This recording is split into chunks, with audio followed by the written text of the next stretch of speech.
From our 22 News Broadcast Center, this is 22 News in Focus. Good Sunday afternoon and welcome to 22 News in Focus. I'm Laura Hutchinson. A new school year will be getting underway in the next few weeks for many school departments, and we'll be getting back to business as usual. But that's not the case for Holyoke. That is now under state receivership due to poor performance in the classrooms.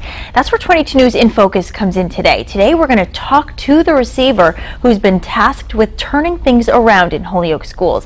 Then later we'll continue education talks with a conversation about an organization working to help young children start on the right path.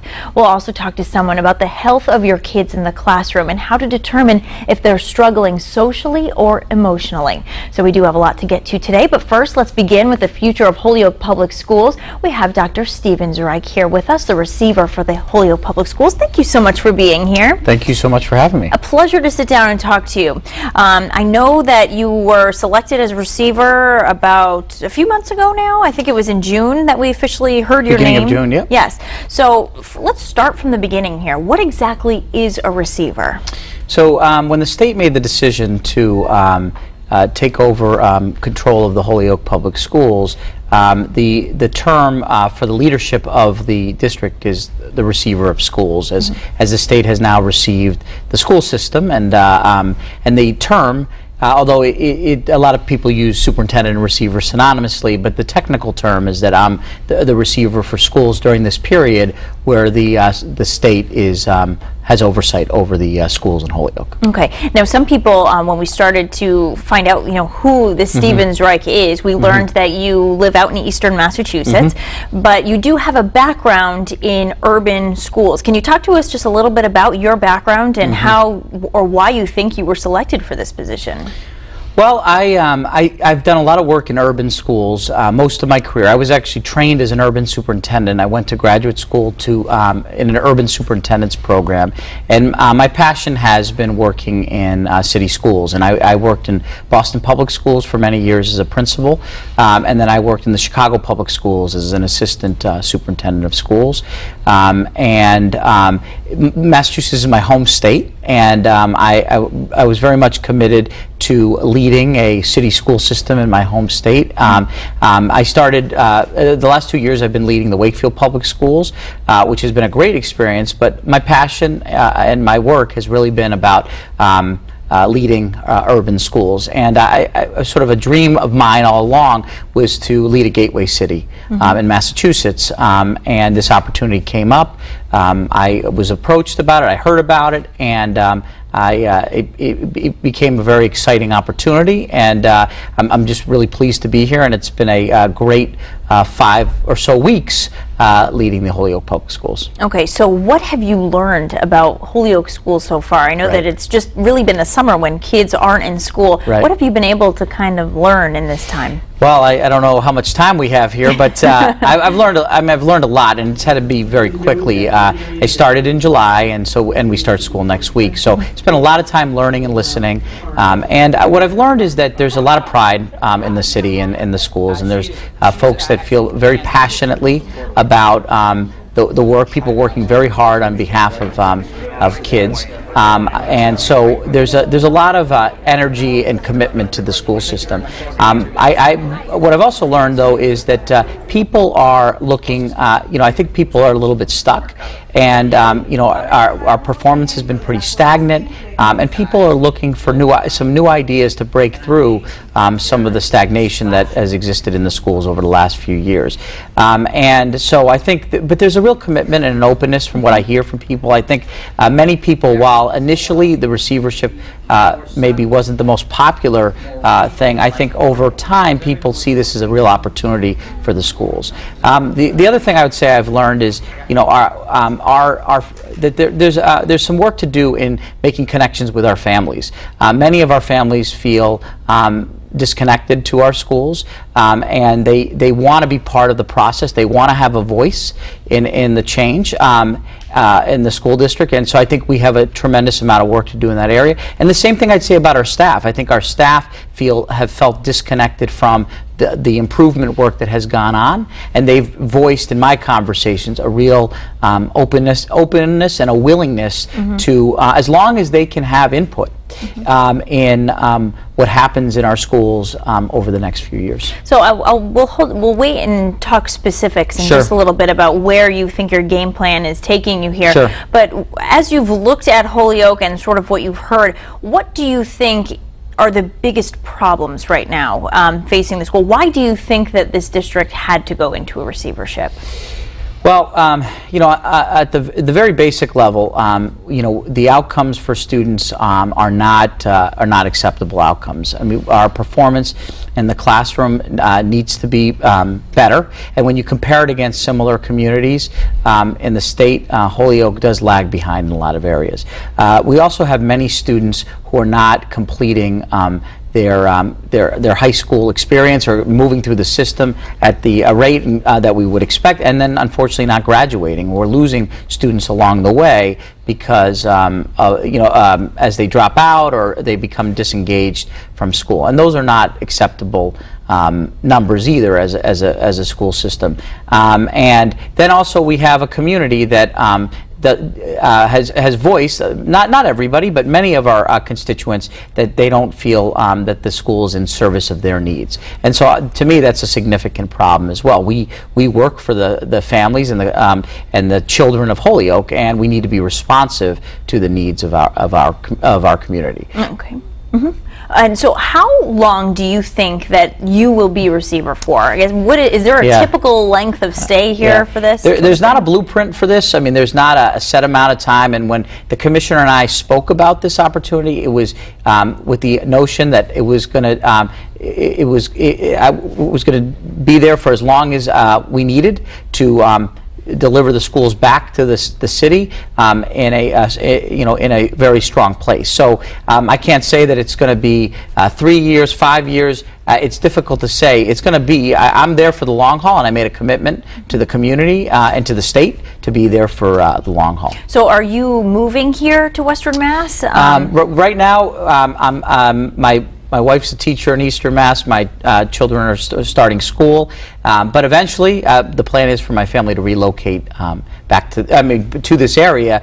Otherwise, I won't have a chance to see my children on a regular basis because the requirements of this role are intense, and the expectations to be visible, present, and to be an active part of the community require a tremendous amount of time. So in the meantime, you're putting a lot of miles in your car, I would I imagine. am, and living out of my car, I would say. Oh, no.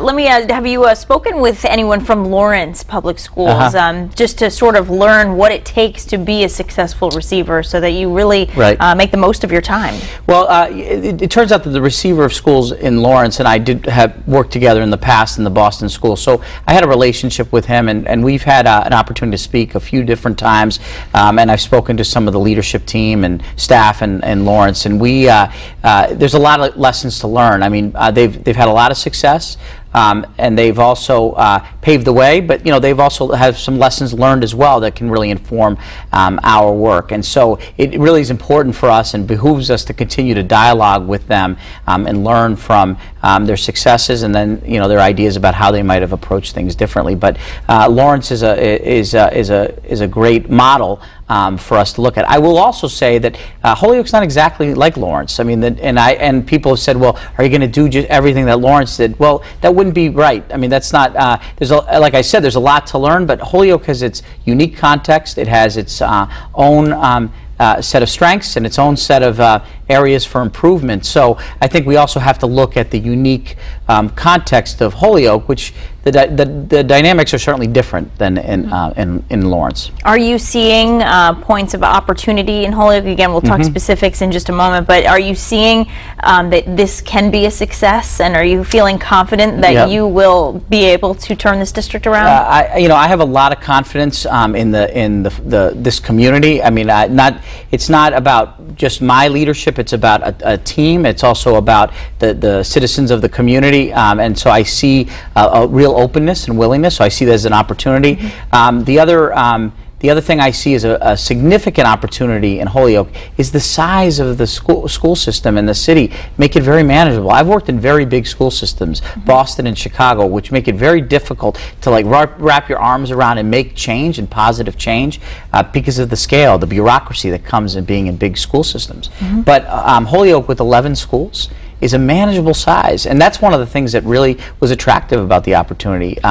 To be able to turn around a system and scale up the work is much easier to do when you talk about 11 schools than over 100 schools. Okay, Dr. Stevens-Reich, I'm so happy that you're here to talk to us. We will take a short break, but I do want to talk specifics when we come back about where you think you're going and also any jobs are going to be lost, anything like that.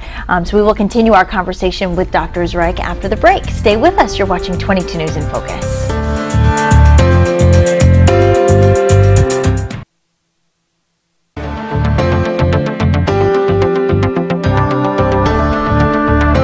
Welcome back to 22 News in Focus. Today we're talking about the new school year and opportunities for students to achieve. In a little bit we will talk about what's available for younger kids to help them start out on the right path and how to know if your child is managing the stress of school and if they're settling in okay. But first, let's continue our conversation now with Dr. Stevens-Reich, the receiver for the Holyoke Public Schools. We were just talking a little bit about you and, entering into this, huge undertaking for Holyoke Public Schools.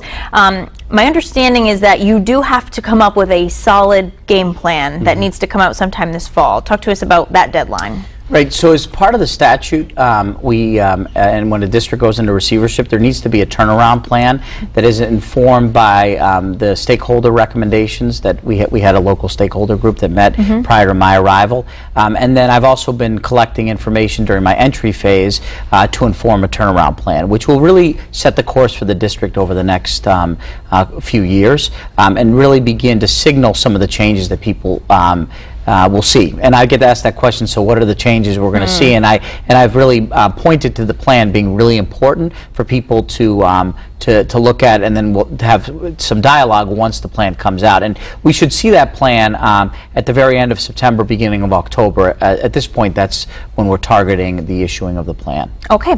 And I know this summer we heard of some teacher layoffs, some changes with staffing at the school. Is that connected to this at all? No, those decisions were made prior to the receiver, myself, coming on board, and it's part of the annual evaluation process that principals need to make at their schools. And so as part of that process, decisions are made about teachers returning who may not have professional status. There's also certification issues, so many of the teachers who were not asked to return was also connected to their certification, not having the right certification for their roles. And so that's a part of an annual process that every school system goes through as they evaluate their staff. How much are you thinking that layoffs will be coming, though, as part of this process? Teachers, superintendent, principals, what are you expecting? Yeah, I mean, as I think the commissioner has said, this is not about firing your way to excellence. I think it's more about making sure that there's a match for people and wanting to work in a district that's turning around. And for some of the people that have chosen to move on, they didn't feel like this was a match for them. And I certainly admire them for making decisions about what they think is their professional fit. And so I think for many people, they're going to have to decide as the turnaround plan comes out, is this the kind of place that they want to be, and they want to be part of the change and have a voice in that process. I will say we really do need the committed, dedicated, which are many in Holyoke Public Schools, to stay connected with us and be with us. And we have to do a better job of retaining our strongest educators, which we have many. We want this to be a place that people want to work. So, as much as people I've heard a lot of talk about recruitment, and that's important, no question. We also need stronger strategies to retain the people we have, because we know that many of our teachers and paraprofessionals and custodial staff and clerks are people that made a conscious decision to work in the Holyoke Public Schools. They may be from Holyoke. They may have wanted to work in a community, a diverse community like Holyoke, and those are the people we want, because their passion is about working in our schools for our kids. And if they're if that's their commitment, we want them to be part of the team. Okay, and maybe it's unfair to ask this so early on still, but do you know how much of this is the educators and how much of this are the kids, or maybe the parents not supporting the kids? You know, are the educators partly at fault for this, you think? Well, it's a complex challenge. When a school system is struggling, it's very complex, and that's why the receivership also talks about leveraging other agencies and support that go beyond the schools. But what our focus is has to be on what we can control,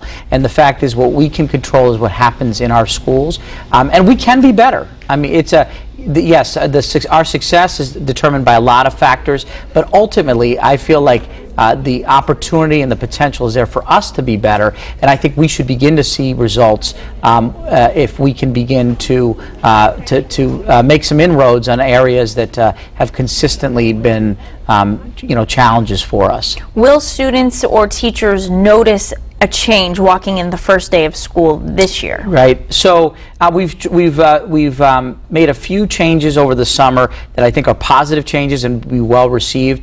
A few of those include reopening the libraries, which have not been open in our schools, and we're staffing them with paraprofessionals. We've worked very closely with the Teachers Association to staff the libraries.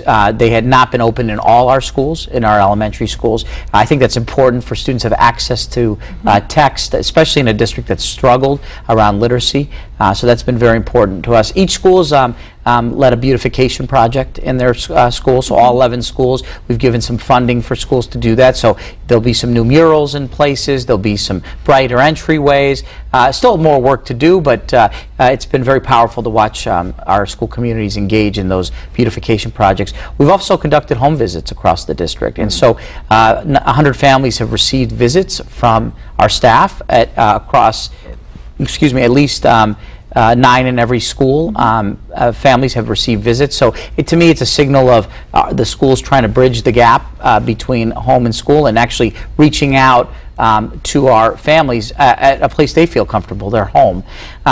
We've brought back security officers or school resource officers at the 2 high schools. We've had rotating details, and that wasn't really well received by staff and families, and now we worked with the city to have some permanent staff there. So those are just a few of the things that we've worked on, and I think people will see a lot more, especially as we begin some throughout the school year, but especially as we begin the 2016-17 school year. So these are all things, it sounds like, were easy to implement for sure over the summer, while you're making these home visits or deciding to open the library and adding staffing to, the resource officers, as you said. How do you think it will benefit you once school begins? What will you be able to observe that you're not able to observe now? Yeah, it's hard. The challenge coming in July is I've had the nice thing is I've had a lot of time to meet with folks and listen and learn, but so much of what in terms of the assessment of the school system comes from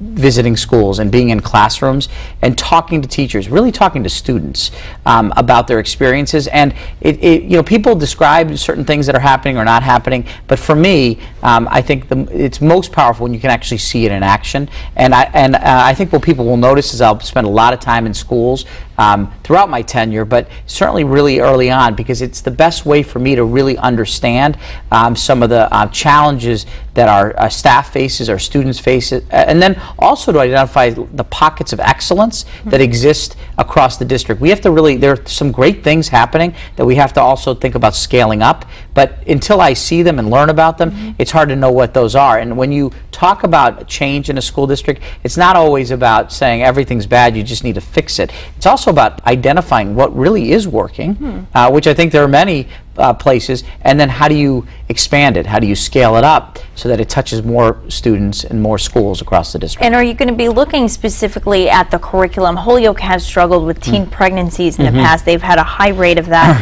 Are you going to be focusing to ensure that there are these, and that is an example of something that would pull kids out of school, so are you going to be sort of looking at some of these social elements that might be contributing to lack of graduating? It's a great question, because people have asked, are you just going to be focusing on what happens in the classroom in terms of teaching and learning?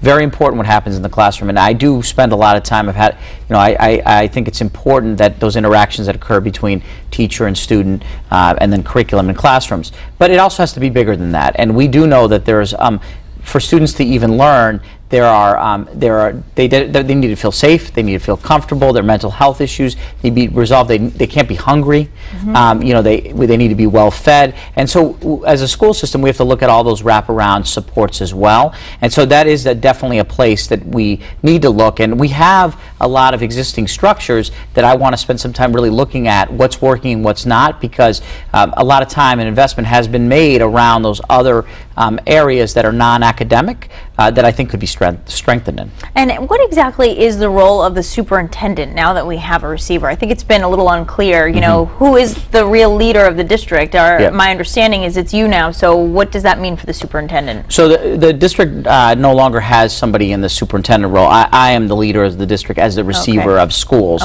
But the role, there are a lot of similarities in the role, but then there's also with the legality around it. The receiver has different authorities and responsibilities that make it different than the traditional superintendent role, which I had prior to coming to Holyoke. Okay, Dr. Stevens-Reich, thank you so much for coming on and talking to us. You certainly have a lot on your plate right now. We do care so much about our kids in Holyoke, and we look forward to seeing some of the changes that are coming. Thank you. I'm very eager to work with this community, and I'm also eager to hear the next guests because my daughter's going to kindergarten, so I need some good tips as a parent as well. So well, stay tuned because we have a lot coming up still. All right. Thank you very much. Today we are later on we are going to talk about programs for educating preschool children. Stay with us. You're watching 22 News in Focus.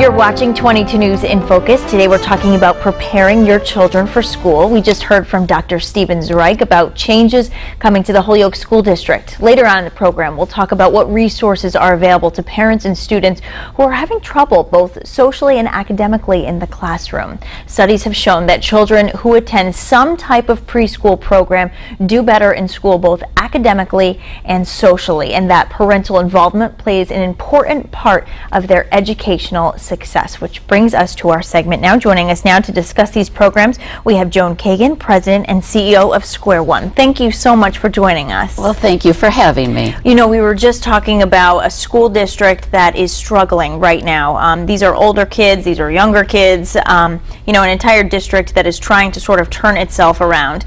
Many people say that early learning is critical for kids, and not all of those kids are getting that. Talk to us about, you know, your experience with early learning and about Square One, of course. Early learning is very important. It's important to get children off to a good start in life. We know that 80% of your brain is developed in the first 5 years of life. So there's a critical window of opportunity for children to really set the foundation for learning, for their social and emotional development, and even their physical development. So in those first 5 years, we want to be able to get in there early and to promote the utmost development for them.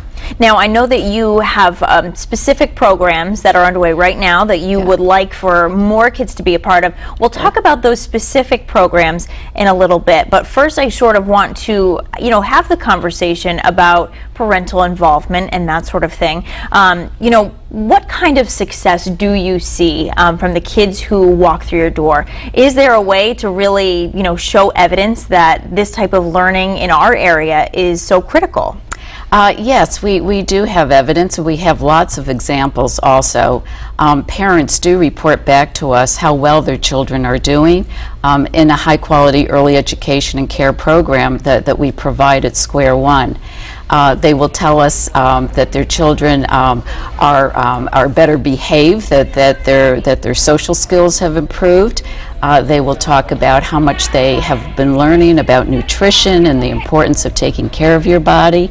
And also their academic, what they're learning around being able to count and identify objects. Of course, we're dealing with children's birth through 5 years of age, so at different stages, you're looking for certain things from the children. So when we talk about early learning, what exactly do you mean by that? Is that only sitting in a classroom and just learning from a book? What does early learning really, encompass? Well, with children, every moment is a learning moment, and it really is around integrating play with learning. So it is not sitting down, although we do use research-based curriculums, it is really about integrating a child's learning with the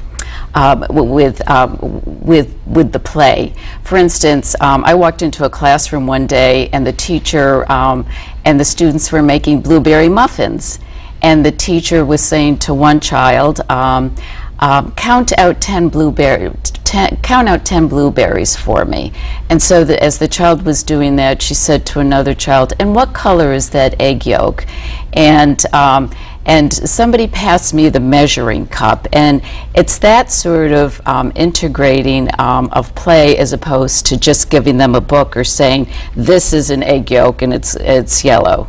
And what is the difference between a child who goes on to kindergarten and first grade without this, preschool learning experience? What is the difference between a child in that classroom who might not have this early learning and who does? Are they really behind, those kids who don't have that?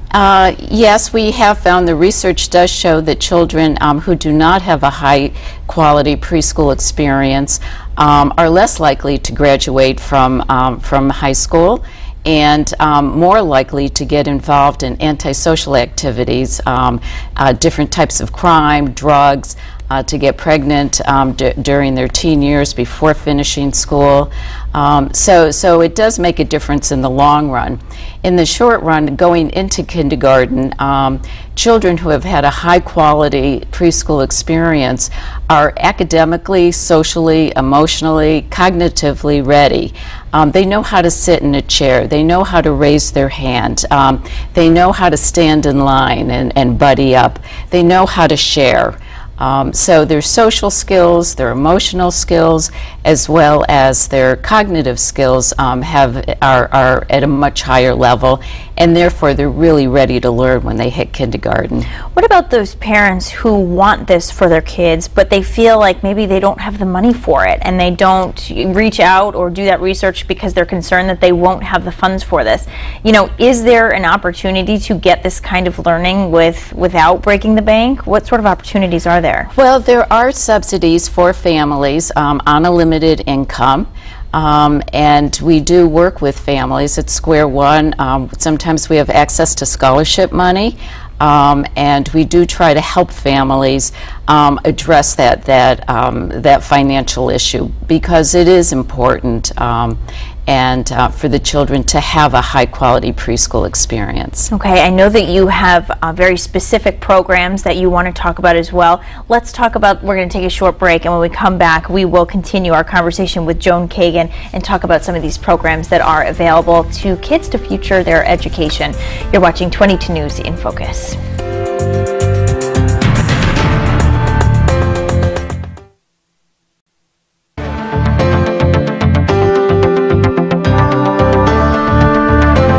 Welcome back to 22 News in Focus. Today we're talking about education. It is almost back to school time. We've discussed the changes at Holyoke school system, and later on in the program we're going to hear about what parents can do if their child is having difficulties in school. But first, we're continuing our conversation now with Joan Kagan, President and CEO of Square One. When we left off, we were talking about the benefits of early learning, some evidence, what you really see in kids when they do have this early learning opportunity. I know that you have the Scoop initiative right now. Let's talk about what that is specifically and who would be eligible for that sort of thing. The Scoop initiative is the Springfield Cooperative Project Partnership. It is a federal grant that came to Massachusetts, and Springfield and actually Holyoke are two of the 5 cities that have been identified to launch this pilot project. It is a public-private partnership. It is around aligning Springfield Public Schools with Square One and the YMCA, as well as with Head Start, so that we really have a seamless system of education for children in their early years. The SCOOP initiative is really, the goal is to ensure that children are reading successfully and proficiently by the end of 3rd grade. We know that children learn to read through 3rd grade. After 3rd grade, they read to learn. So it's really critical that these children are reading proficiently by the end of 3rd grade. Go ahead. And so we really are focused in on that. It's a very rich program. It's very heavily focused on parental involvement, on family involvement, and some very high-skilled teachers as well. Let's carry on with the family involvement in just a moment, but first back to what you were saying just about through 3rd grade and, you know, making sure that they can read, and, you know, what is it that, you know, kids need to do to sort of jump ahead and be on the same page? You know, what age do they need to get into this? You know, who is eligible for this type of program? Well, this program is specifically focused on 4-year-olds, children who have reached the age of 4 by September 1st and who will be going into kindergarten next year. Mm-hmm. So it's also a free early education and care program. For these 4-year-olds, the only requirement is that the family has to be at 200% or more of the federal poverty level. So that means a family of 4 has to be making less than $48,500. And if they meet those 2 qualifications, their child is 4 years old and they're making less than that amount of money for a family of 4, the program is free. And how do you get involved? What's the best way to get on that list? The best way is you can call any of the partners, the Square One, the YMCA, or Head Start. Mm-hmm. But also a great place is through the public schools. The Springfield Public Schools website will have SCOOP on it, the Springfield Cooperative Partnership. Perfect. And as you said, it's free. That's a great opportunity for parents and the community. You were talking about family involvement and how important that is. Are you finding that in our area there is lacking some parental involvement, and, you know, why is that so important? Parental involvement is really critical. Parents and caring adults have a very powerful impact on children and on their education. And again, the research supports that parents and caretakers who are actively involved in their children's education, that the children do better. It's really very important that the children know that the parents value education and are interested. If the parents are interested, the children will be interested.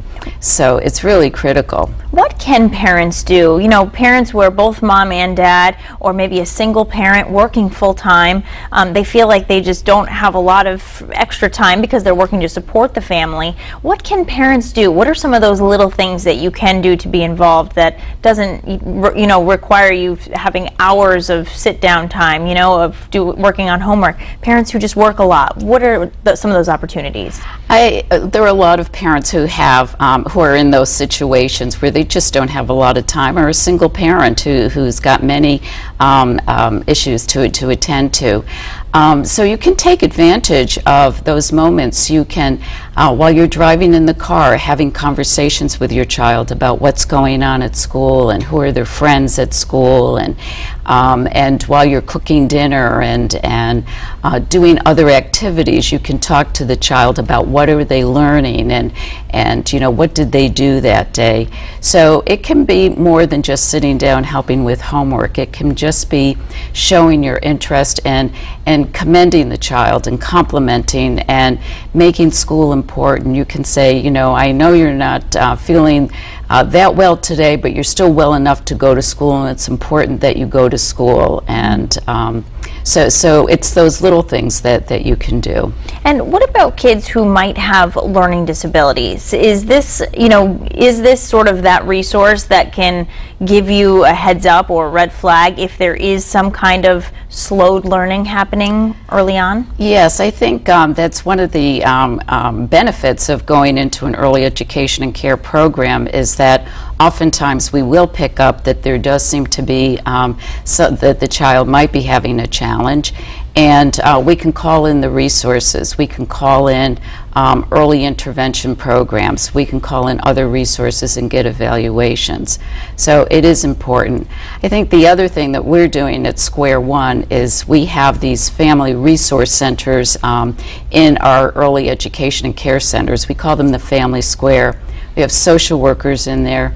So when families are having some challenges, whether it's with their child or with other issues in their life, that they can have access to support, for direction, for resources. And I know that you have some of these great programs as well. You have the Race to the Top and the Mom Squad. Can you tell us about these? Yes, the Race to the Top is another a very great program for the community, and again, it's really focused on preschool and about aligning early education and care, the public and private side, so that it's really seamless and we get children reading proficiently by the end of 3rd grade. And the Mom Squad, is for women who are living in homeless shelters. And oftentimes women got caught in a catch-22 where they wanted to go back to school or get a job, but they did not have child care or an early ed program for their child because they didn't qualify for a subsidy. So you can't qualify for a subsidy unless you're working, going to school, or in a job training program, and they were stuck in between this sort of catch-22. The Mom Squad offers them 30 hours of community service in a nonprofit organization, and by having 30 hours of community service, they are now eligible for a daycare voucher, which allows the mom not only to learn some skills while she's doing her community service. We teach a lot of office skills and facilities, working in facilities, working in our kitchen, and it also provides them with an opportunity to go back to school or in a job training program. It's been tremendously successful. Women usually find a job within 6 to 12 months of entering this program. And as you get moms involved, as you were saying, or dads, any parent kind of involvement, it makes them sort of excited about what's happening, which can then spread onto their kids as well. That's correct. Very good. President and CEO of Square One, Joan Kagan, thank you so much for coming on and talking to us. Sounds like you have so many opportunities, and of course that wonderful program that's happening right now, the Scoop Initiative, that we will put information on our website, so if people are interested, they can go on and get in touch with you. Thank you so much for coming on and talking to us. And after the break, we will be talking about resources for parents and children who may be having difficulties in school, what signs you should be looking for as your kids head back to the classroom. Stay with us. You're watching 22 News in Focus.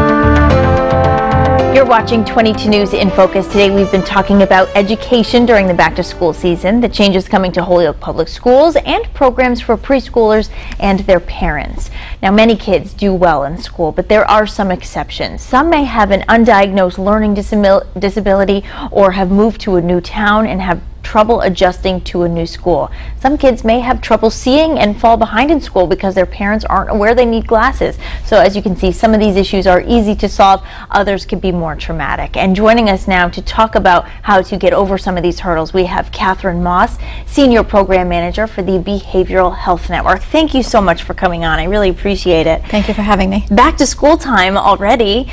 So talk to me first about, what this time of year can be like for kids heading back to school. Some heading to a brand new school, some returning to the classroom with a new teacher. Talk to me about that transition.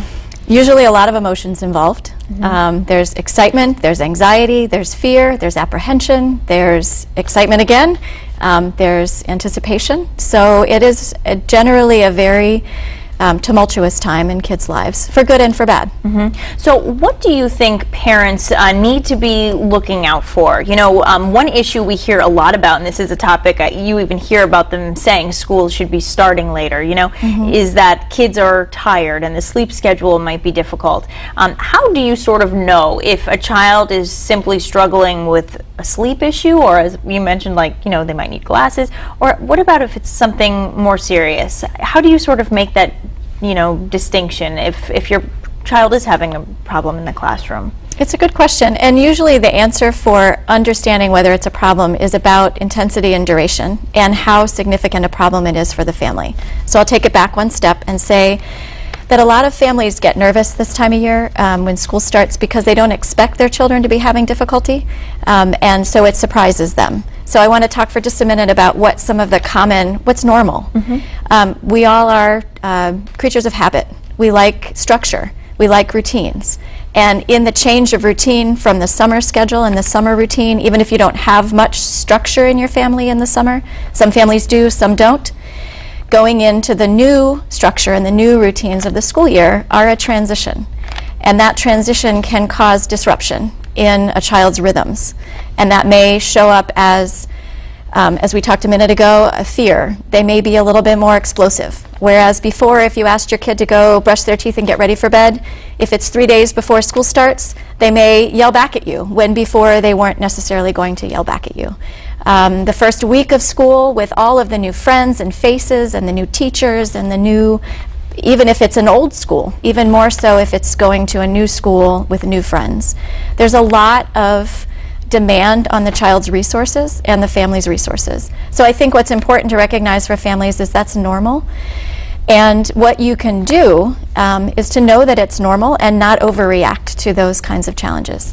Just another comment is that oftentimes sleep is disrupted in addition to behavior. So kids may be more explosive, they may be more fragile emotionally, more tearful, they may have difficulty sleeping. If you have a younger child, they may experience difficulty with napping, whereas they weren't before having difficulty with napping. So I think what's important is to recognize that that's normal, and that what you can do, as Joan was saying earlier, is just spend time with your child. Talk to them. Recognize that that's okay and validate those feelings. You can say, you know what, this is probably pretty scary for you. You know, you haven't been in middle school before, and now you're going into 6th grade. That's a big change. And you don't really know what to expect, and that's okay. And I think validating for the child that history shows for that child that they are capable. I think that's really important for parents to do as well. Do you remember when you started 5th grade and you weren't sure what kids were going to be in that classroom, but you did okay? It's going to be like that. It'll be a little scary at first, but it'll be okay. You can take care of that.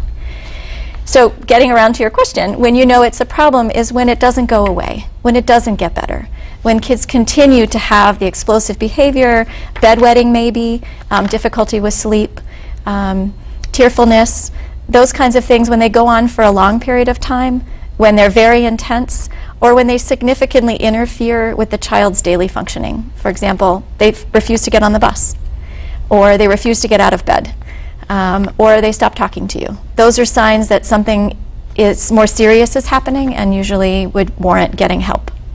And how do you determine if it's stress? You know, how do you sort of, sometimes kids, it's hard to get information out of them to really pinpoint what's going on. They might feel embarrassed. They might not even be sure what is impacting them. So how do you determine, you know, if this is something like a child who's making them, another child who's making them feel uncomfortable in the classroom, or if this is that they're feeling stressed with the curriculum and that they, you know, how do you sort of decipher what is going on with the child?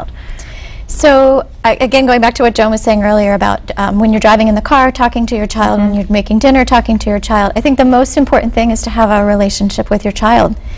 And in our busy lives, and I speak for myself as well, it's really hard to set aside that time, because usually a lot of our interactions with our children are based more on function.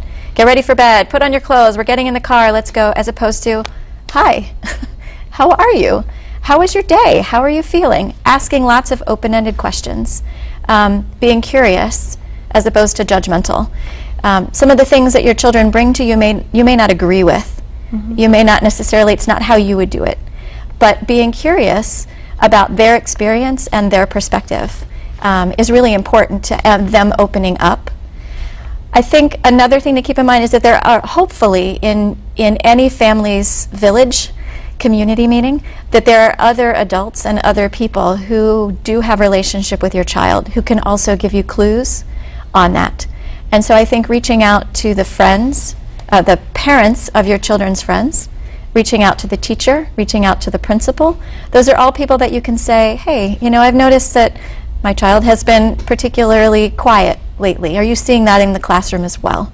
Are you seeing that when she comes over for play dates? Do you have any idea what's going on? So when you have an open dialogue with your child, they'll be more likely to say, you know, Mom, they're not very nice in school today, or I don't really know what to do when I get to the classroom. And it's a lot of kids have difficulty with unstructured time, as I mentioned. So for some kids, the morning time when they get in, or cafeteria, lunchtime, playground time, is very intimidating. And so it can be as simple as talking to the teacher and saying, can we set up a plan for my child during lunch in the cafeteria so that they know where they're going and what they're doing and who they're supposed to be with? And then the problem evaporates.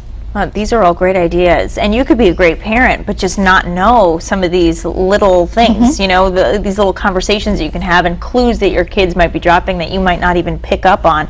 What is available to parents? You know, not everyone knows all of this right off the bat. What kind of resources are there for a parent who is recognizing that something is wrong, has sort of done what you suggested, you know, made the rounds, made the calls, they have determined that something is wrong?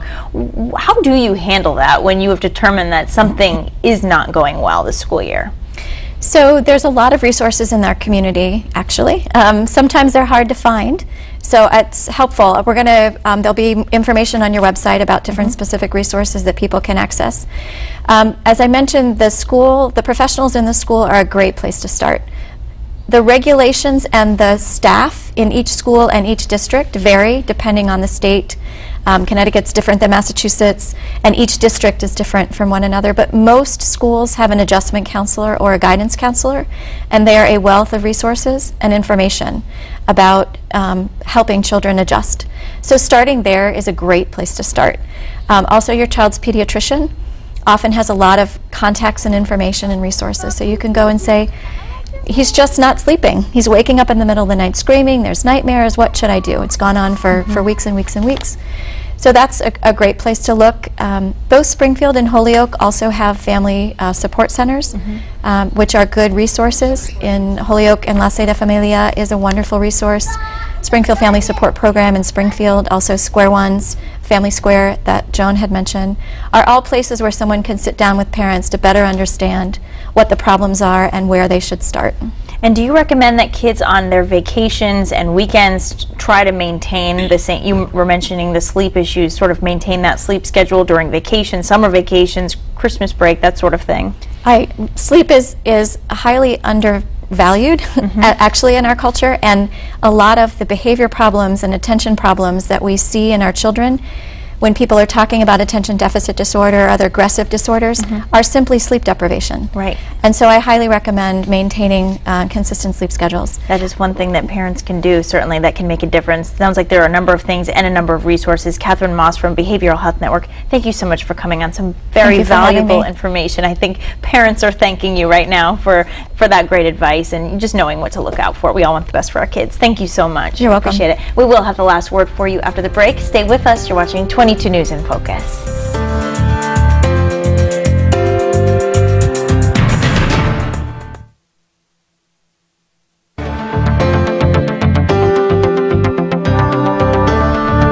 You're watching 22 News in Focus. Today we've been talking about back to school, the new plans for Holyoke Public Schools, and programs for young children to prepare them for future school experiences. We also touched on programs and resources to help parents become more involved with their kids' education. We hope you heard something helpful today that enables you to have a successful back to school. That is our program for today. We want to thank our guests for joining us. Thanks to you at home for watching. If you've missed any of it, you can watch it in full on our website at wwlp.com. From all of us here at 22 News, we wish you a wonderful Sunday. Take care.